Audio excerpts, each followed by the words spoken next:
So here we are on the rig, and it's 2021 Entegra 25R.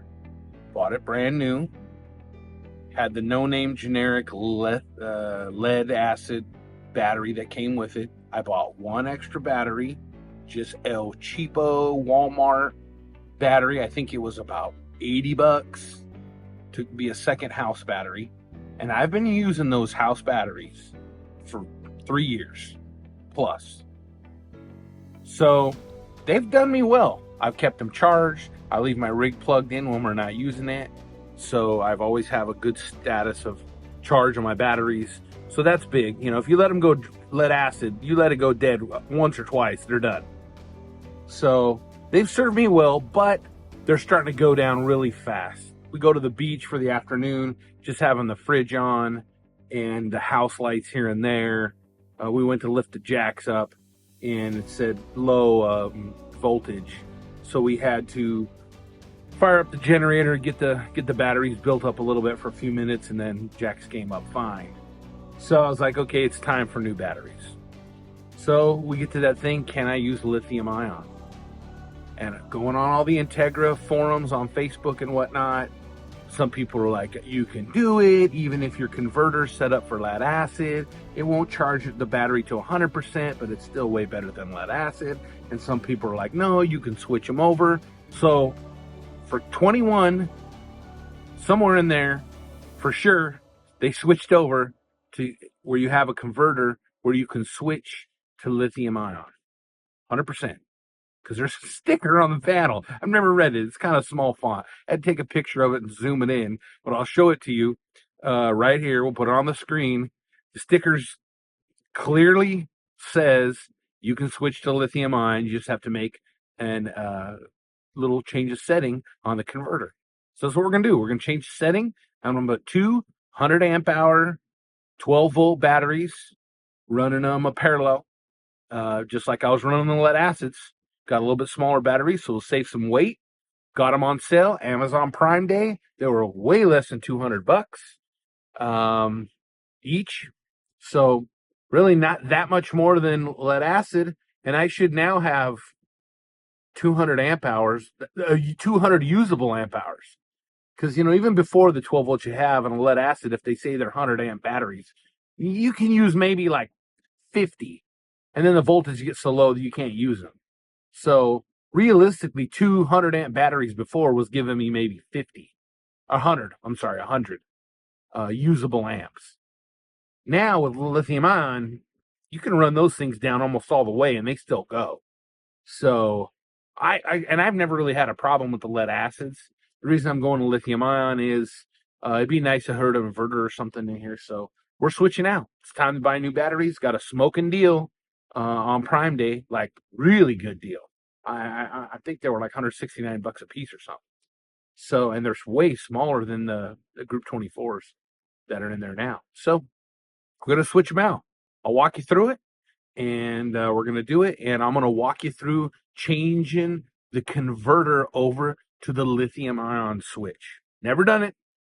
We're going to figure it out together, and we're going to get this done and upgrade the rig to lithium ion from the lead acids that it came with. Let's take a journey into new batteries.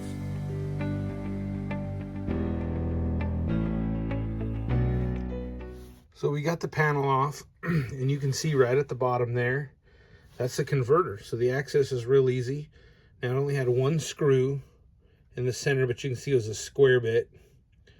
And then on the corners, right here and at the bottom, to pop the panel off, you take a flathead screwdriver, and there's like some little clips there, and you just twist them, and then it pops off, and you can get this access. But I'm going to zoom in here, see if I can zoom in and see what we're talking about. So right there, let's see if I can get right there. You see LI and LA. LA is for lead acid, and that's the factory setting. So all we need to do to switch to lithium ion is take that little white little button there and switch it up to lithium ion. And that's it. You put the panel back on. Couldn't be any easier. They've made this really simple to switch over to lithium ion. So kudos to Entegra for making this a very painless job. I mean, on a 1 to 10 scale, this is about a 1. Very, very easy to do. So here's what we've had under the step for quite a while now. Just good old lead acids. I think the one on the left is the factory, one on the right's the Walmart one. And I've had those running in parallel for 3+ years, and they've done great. So now we're at the place we need to swap them out. So these are kind of big. These new ones should fit in there quite a bit better and save a ton of weight. So let's get going. Okay, we've got the lithium batteries in. As you can see, they're quite a bit smaller. They said group 24 when I bought them on Amazon, but the size is definitely smaller than the originals, which is fine. And that white you see around the edge, here and some back there, I just use the foam that it came with to kind of take up the space, but it also insulates them, helps keep them warm if I'm in cold weather. These are not high-end lithium batteries. They're not cold, freezing temperature, warm up themselves batteries with Bluetooth capability. So if you do need that, if you're in a cold environment, I'm in Southern California, we're typically not in cold ever. I don't think I've been below freezing temperatures since I've owned this. So that doesn't affect me, but if it does you definitely want to get a higher end battery. These batteries were really inexpensive. Black Friday, $169 a piece, and it should give me good 2.5 times the battery that I had before. So yeah, definitely good upgrade. Simple. Just had to change that switch on the converter and install them, and done. I mean, it was a really painless swap. One thing I do want to point out, for some unknown reason, Entegra has some black wires that are positive and some that are negative. As you can see, that's my 2 power cables there. One's jumping over to the second battery. I'm running them in parallel, but there's a black wire hooked up. The standard for 12-volt batteries is red is hot, black is negative. You need to keep that standard. Shame on you, Entegra. You should never do stupid stuff like that. Hey, have you switched to lithium ion in your rig? If so, let us know about it in the comments.